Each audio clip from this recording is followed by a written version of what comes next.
ذکر چل رہا ہے ان نوجوانوں کا جن کو اللہ تبارک و تعالی نے 300 سال سے زائد عرصے تک سلائے رکھا۔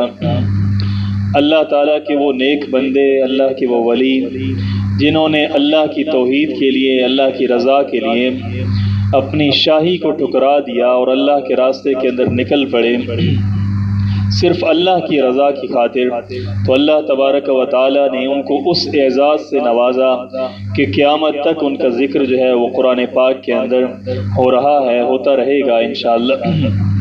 تو یہ 7 لوگ تھے جو اپنے علاقے سے نکلے کہ ہم توحید کے ماننے والے ہیں، آپ کے سامنے، اپنے بادشاہ کے سامنے سجدہ نہیں کریں گے، تو جا کر غار کے اندر سو گئے۔ تو ان کے ساتھ ایک کتا بھی شامل ہو گیا۔ تو یہ کتا جو ہے گویا کہ اللہ تبارک و تعالیٰ نے اس کا ذکر بھی، ان اللہ کے ولیوں کا ذکر تو قرآن کے اندر کیا، اس کتے کا بھی ذکر کر دیا جو ان کے ساتھ چلنے والا تھا۔ یعنی کہ اس طرح اللہ تبارک و تعالیٰ نے اصحاب کہف کو مقام عطا کیا۔ اگرچہ شریعت کے اندر جو کتا ہے یہ ناپسندیدہ جانور ہے، قرآن کے اندر بھی آپ دیکھیں گے اکثر جگہوں پہ جہاں پہ قرآن میں مثال دی گئی ہے کتے کی، تو وہ کوئی اچھی مثال نہیں دی گئی۔ اللہ تبارک و تعالیٰ نے قرآن کے اندر جس بندے کا ذکر کیا، کتے کے ساتھ اس کو تشبیہ دی، تو وہ آدمی تھا جو حرص کے اندر، ہوس کے اندر، شہوت کے اندر بہت زیادہ بڑھ گیا تھا، اور حضرت موسیٰ علیہ السلام کے مقابلے کے اندر آ گیا اور ان کے لیے بد دعا کی۔ تو اللہ تبارک و تعالیٰ نے فرمایا کہ ہم نے اس کو کتے کی طرح کر دیا۔ ان تحمل علیہ یلہث، اور کتا کیا ہوتا ہے کہ اس کے اوپر سامان ڈالا جائے تب بھی وہ کیا کرتا ہے، ہانپتا رہتا ہے، اپنی زبان کو نکالے رکھتا ہے، اور اگر سامان نہ بھی ہو تو اس کی زبان باہر نکلی رہتی ہے۔ تو گویا کہ قرآن کے اندر جو کتے کی تشبیہ دی گئی ہے وہ ایک اچھے جانور کے طور پر نہیں دی گئی، بلکہ حرص اور ہوس کے طور پر اس کی تشبیہ دی گئی ہے۔ اور آپ صلی اللہ علیہ وسلم نے بھی منع فرمایا کتے کے پالنے کو۔ آپ صلی اللہ علیہ وسلم نے فرمایا کہ جو آدمی گھر کے اندر کتا رکھتا ہے شوقیہ طور پر، تو ہر روز کے حساب سے اس کے اعمال میں سے 2 کی رات جو ہے وہ اجر کٹ جاتا ہے، 2 کی رات کے برابر جو ثواب ہے وہ اس کے اعمال میں سے کٹ جاتا ہے۔ تو کتا ناپسندیدہ۔ حدیث میں بھی جو مثال دی گئی، آپ صلی اللہ علیہ وسلم نے فرمایا کہ جو آدمی کسی کو تحفہ دیتا ہے اور پھر واپس مطالبہ کر لیتا ہے، واپس لے لیتا ہے، تو فرمایا کہ کمثل الکلب، اس کی مثال کتے کی طرح ہے، یقیو، جو کہہ کرتا ہے ثم یعود، پھر اسی کو چاٹ لیتا ہے۔ یعنی کتا کہہ کر کے جس طرح چاٹ لیتا ہے، تحفہ دینے والا جو واپس لیتا ہے اس کی مثال بھی اسی کی طرح ہے۔ تو گویا کتا ناپسندیدہ جانور ہے، آپ صلی اللہ علیہ وسلم نے بھی پالنے سے منع فرمایا۔ ہاں اگر کوئی آدمی ضرورت کے تحت رکھتا ہے اپنے جانوروں کی حفاظت کے لیے، اپنی حفاظت کے لیے، تو اس کی شریعت کے اندر اجازت دی گئی ہے کہ آدمی کتا حفاظت کے لیے رکھ سکتا ہے۔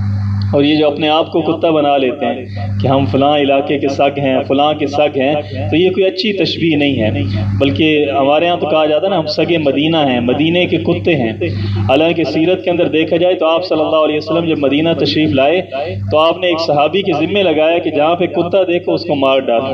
تو سگے مدینہ، اگر مدینے کے کتے اب وہاں پہ ہوتے تو یہ سارے مارے جاتے۔ تو ایسی تشبیہیں جو ہے وہ انسان کو نہیں دینی چاہیے۔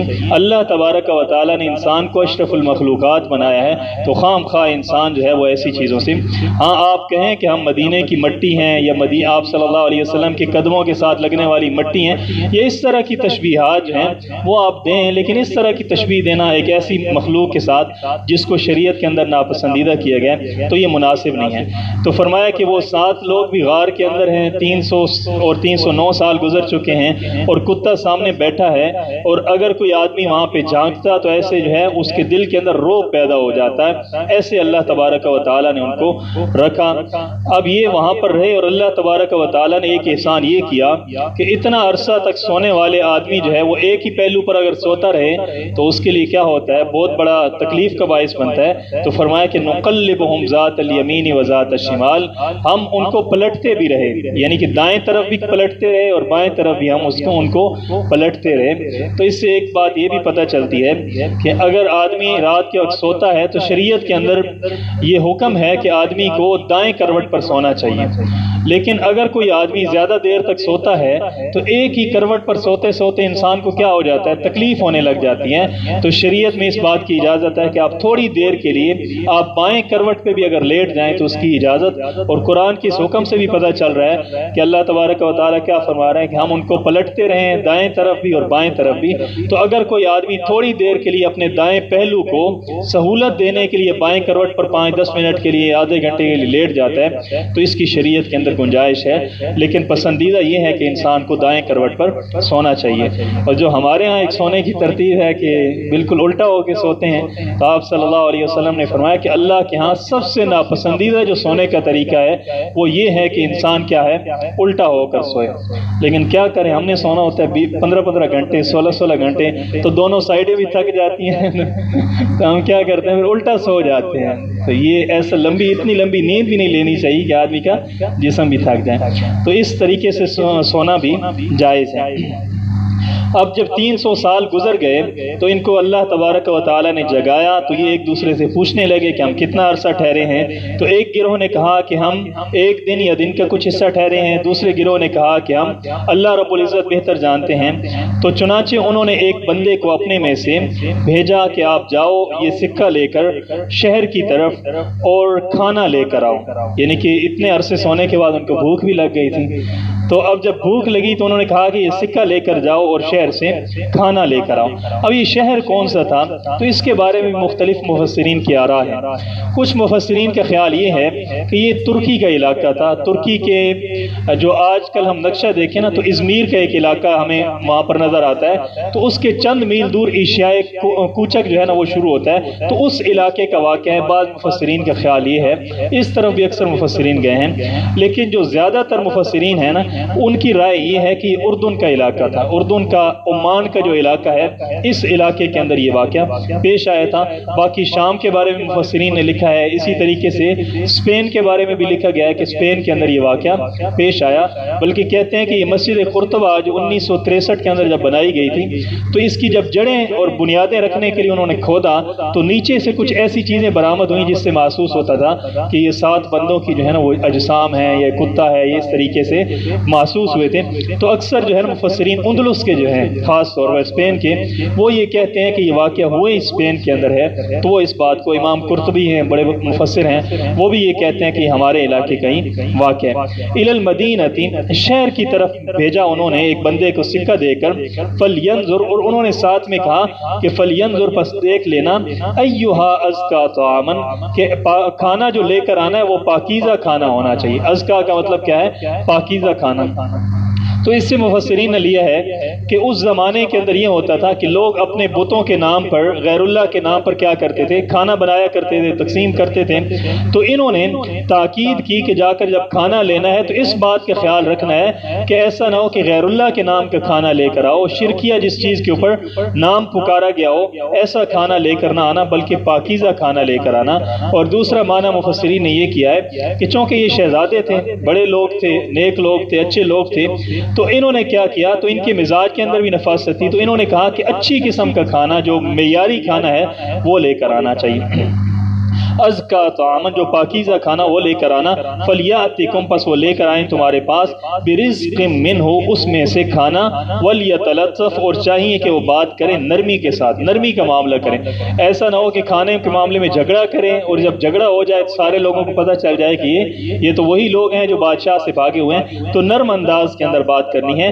ولا یشعرن بکم احدا، اور ایسا نہ ہو کہ تمہاری خبر دے بیٹھیں بکم احدا، کسی آدمی کو اس کے متعلق۔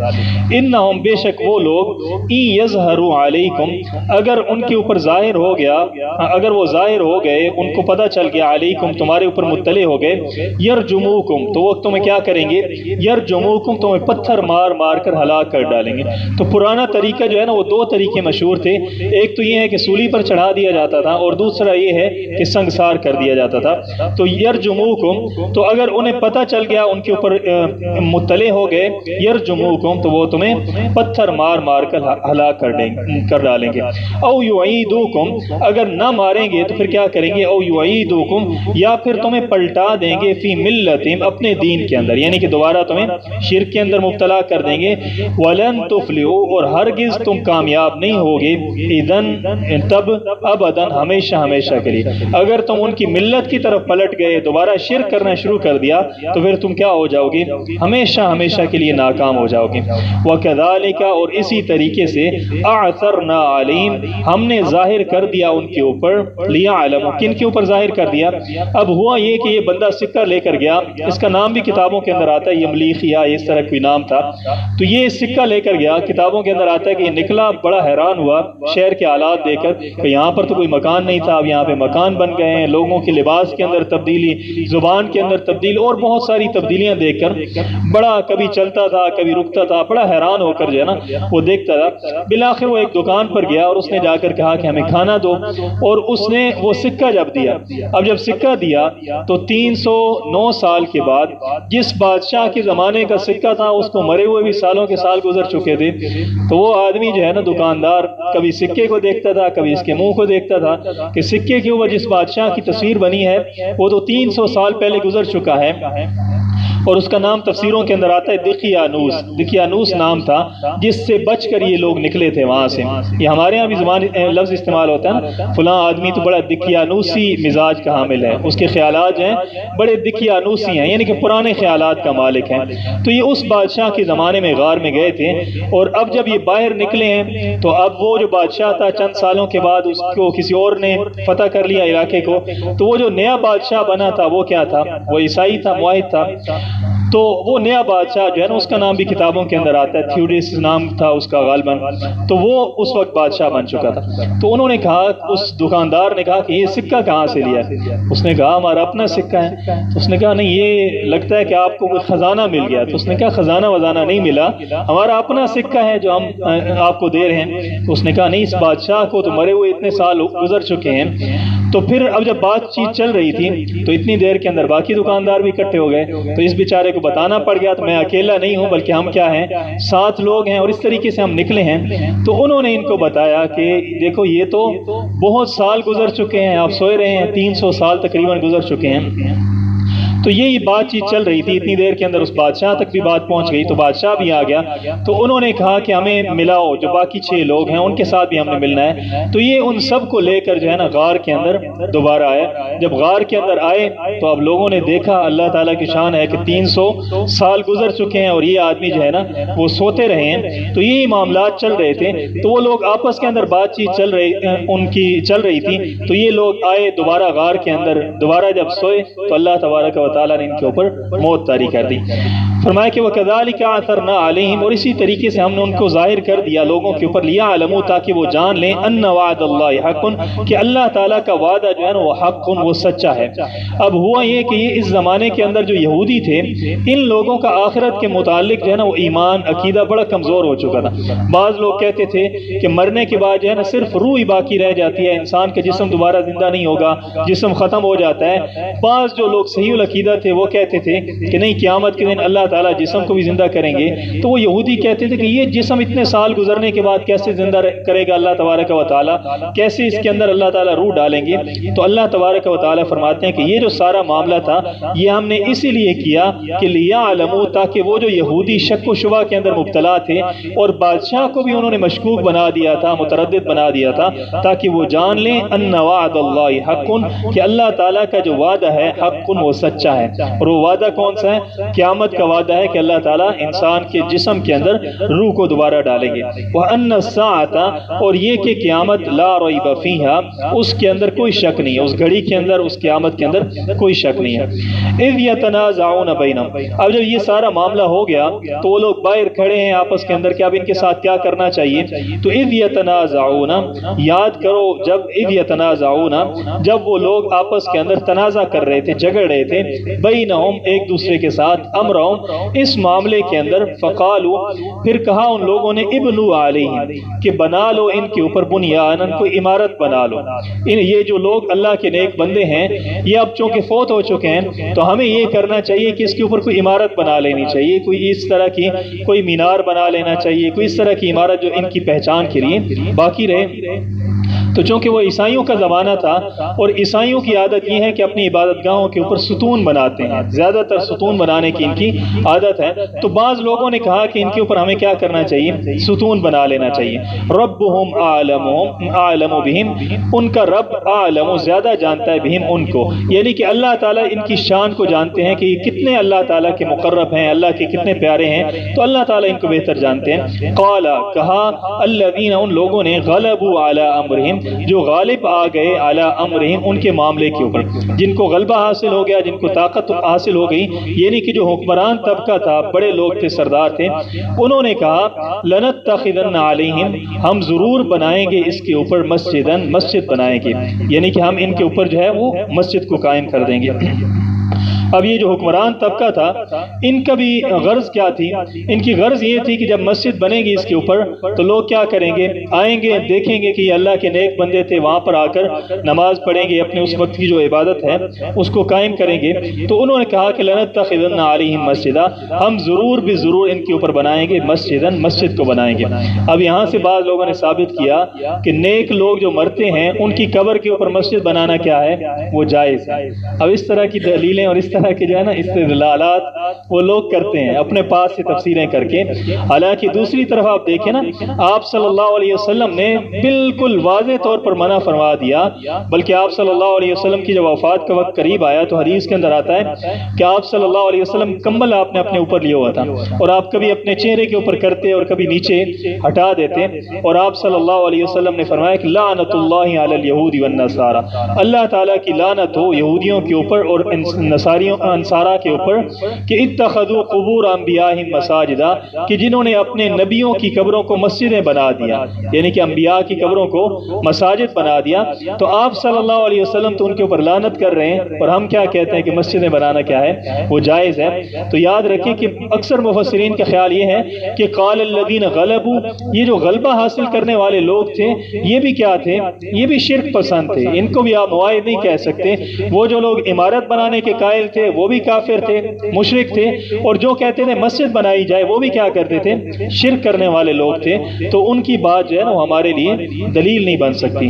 آپ صلی اللہ علیہ وسلم نے فرمایا کہ ان من اشرار الناس, لوگوں میں سے بدترین لوگ جو ہے نا وہ دو طرح کے لوگ ہیں. ایک تو وہ لوگ ہیں من تدرکہم الساعہ, جو قیامت کو پائیں گے, یعنی کہ جب قیامت واقع ہوگی تو اس وقت جو لوگ زندہ ہوں گے وہ سارے کے سارے لوگ کیا ہوں گے, بدترین قسم کے لوگ ہوں گے. اور دوسرا آپ صلی اللہ علیہ وسلم نے فرمایا کہ والذین یتخذون القبور مساجدا, وہ لوگ جو قبروں کے اوپر مسجدیں بناتے ہیں وہ بھی کائنات کے بدترین لوگ ہیں. اور یہ مسند احمد کی حدیث ہے.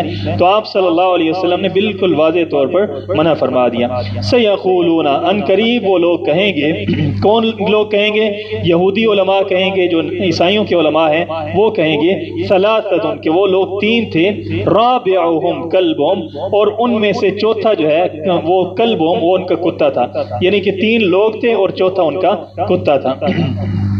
وَيَقُولُونَ, اور کہیں گے, خمسۃ, پانچ لوگ تھے, سادسہم, اور ان کا چھٹا, کلبہم, ان کا کتا تھا, رجمم بالغیب, یہ پتھر ہیں پھینکنے والے, بالغیبی, اندھیرے کے اندر, یعنی کہ اندھیرے کے اندر وہ پتھر پھینک رہے ہیں, گویا کہ ہماری زبان کے اندر آپ کہہ لیں کہ تکے لگا رہے ہیں. یہ جو کہتے ہیں نا کہ تین بندے تھے اور چوتھا کتا تھا, چار بندے تھے اور پانچواں کتا تھا, یہ کیا ہے, یہ تکے والی باتیں ہیں, اندازے کی باتیں. وَيَقُولُونَ, اور کہیں گے, سبعۃ, سات لوگ تھے, وَثَامِنُهُمْ كَلْبُهُمْ, اور آٹھواں ان کا کتا تھا. قل, آپ کہہ دیجئے, ربی اعلم, میرا رب زیادہ جانتا ہے, بعدتہم, ان کی تعداد کو, ما یعلمہم, نہیں جانتے وہ لوگ, الا قلیل, مگر تھوڑے لوگ ان کی تعداد کو جانتے ہیں.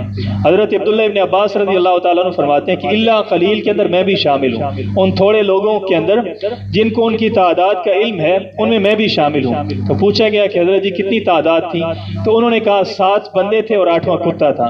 تو انہوں نے کہا دلیل اس کی کیا ہے؟ تو انہوں نے کہا کہ دیکھیں اسی آیت کے اندر اللہ تعالیٰ نے بتا دیا کہ 7 بندے تھے اور 8واں کتا تھا۔ وہ کیسے کہ پہلے اللہ تعالیٰ نے فرمایا کہ کچھ لوگ کہیں گے کہ 3 بندے تھے 4تھا کتا تھا، کچھ کہیں گے 5 بندے تھے اور 6واں کتا تھا۔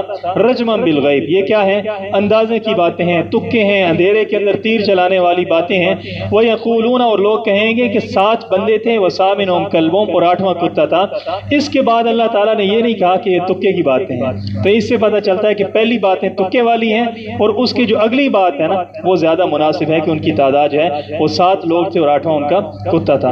قُلْ رَبِّي أَعْلَمُ بِعِدَّتِهِمْ مَا يَعْلَمُهُمْ إِلَّا قَلِيلٌ فَلَا تُمَارِ، پس آپ نہ جھگڑا کریں فیہم ان کے معاملے کے اندر الا مراء ظاہرا، مگر سرسری بات کریں، یعنی کہ آپ بحث نہ کریں بلکہ سرسری سی بات کریں۔ اور یہاں سے پتہ چلتا ہے کہ اختلافی مسائل کے اندر انسان کو طویل بحث نہیں کرنی چاہیے۔ یہ جو لمبی بحثیں شروع ہو جاتی ہیں، چھوٹے چھوٹے مسائل ہوتے ہیں جن کا انسان کی ہدایت کے ساتھ کوئی تعلق بھی نہیں ہوتا، انسان کے فائدے کے ساتھ، بس ٹائم گزاری کے لیے کیا کرتے ہیں؟ بحث کرتے ہیں۔ تو ایسے معاملات کے اندر نہیں پڑنا چاہیے۔ وَلَا تَسْتَفْتِ، اور آپ نہ سوال کریں فیہم ان کے معاملے کے اندر منہم ان سے، یعنی کہ یہودیوں اور عیسائیوں سے آپ نہ پوچھیں، احدن کسی ایک سے بھی آپ سوال نہ کریں۔ وَلَا تَقُولَنَّ لِشَيْءٍ، یہاں سے آگے اللہ تعالیٰ نے ایک جملہ معترضہ بیان کیا۔ جملہ معترضہ کا مطلب یہ ہوتا ہے کہ ایک واقعہ چل رہا ہوتا ہے، ایک قصہ، ایک لمبی بات چل رہی ہوتی ہے اور اللہ تعالیٰ درمیان کے اندر کوئی ایسی بات کر دیتے ہیں جو بظاہر اس جملے کا تعلق واقعے کے ساتھ نہیں ہوتا۔ تو اللہ تبارک و تعالیٰ نے یہاں پر جملہ معترضہ بیان کیا۔ وَلَا تَقُولَنَّ، اور آپ ہرگز نہ کہیے لِشَيْءٍ کسی چیز کے بارے میں، انی بے شک میں فاعل کرنے والا ہوں، ذالک یہ کام، یہ چیز، غدن کل میں کرنے والا ہوں۔ تو یہ آپ صلی اللہ علیہ وسلم کے پاس جب وہ آئے سوال کرنے کے لیے تو آپ نے فرمایا کہ کل میں اس کا جواب بتا دوں گا کہ روح کی حقیقت کیا ہے، اصحاب کہف کون تھے، ذوالقرنین کون تھا۔ تو اللہ تبارک و تعالیٰ نے وحی کا سلسلہ جو ہے وہ منقطع کر دیا، روک دیا۔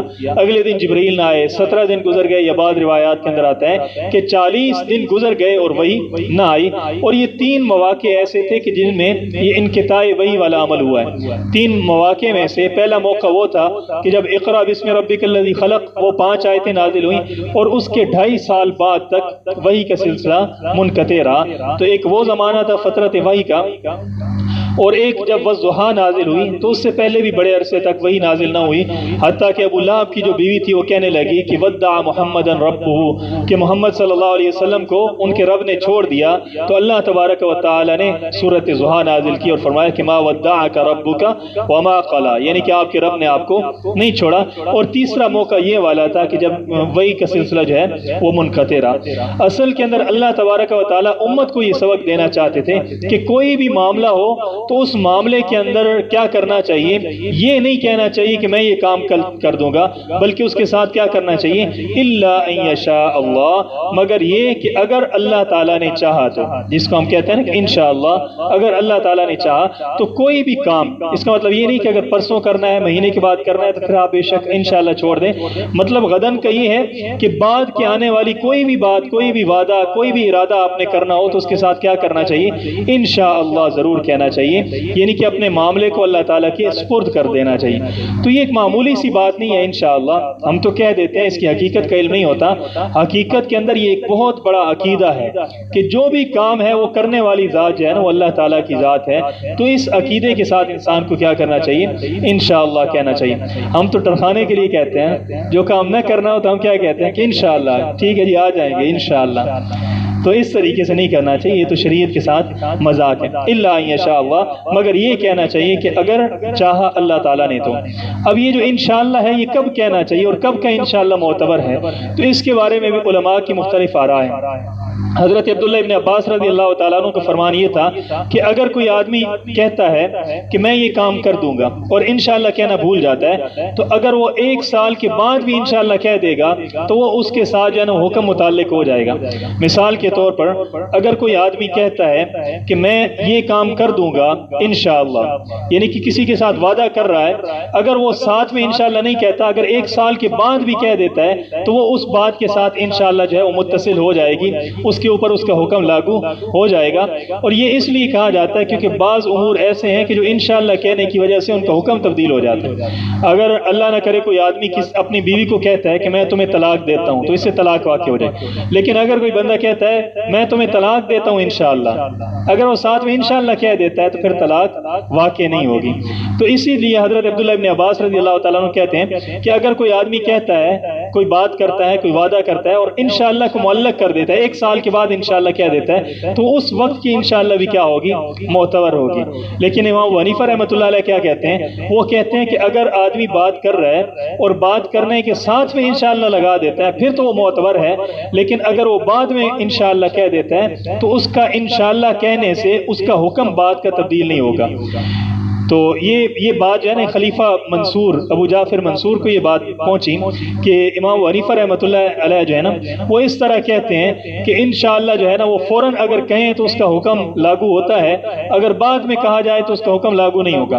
اور یہ بات جو ہے نا یہ آپ کے دادا حضرت عباس کے خلاف ہے، حضرت عبداللہ ابن عباس کے خلاف ہے، تو وہ اس بات کا انکار کرتے ہیں۔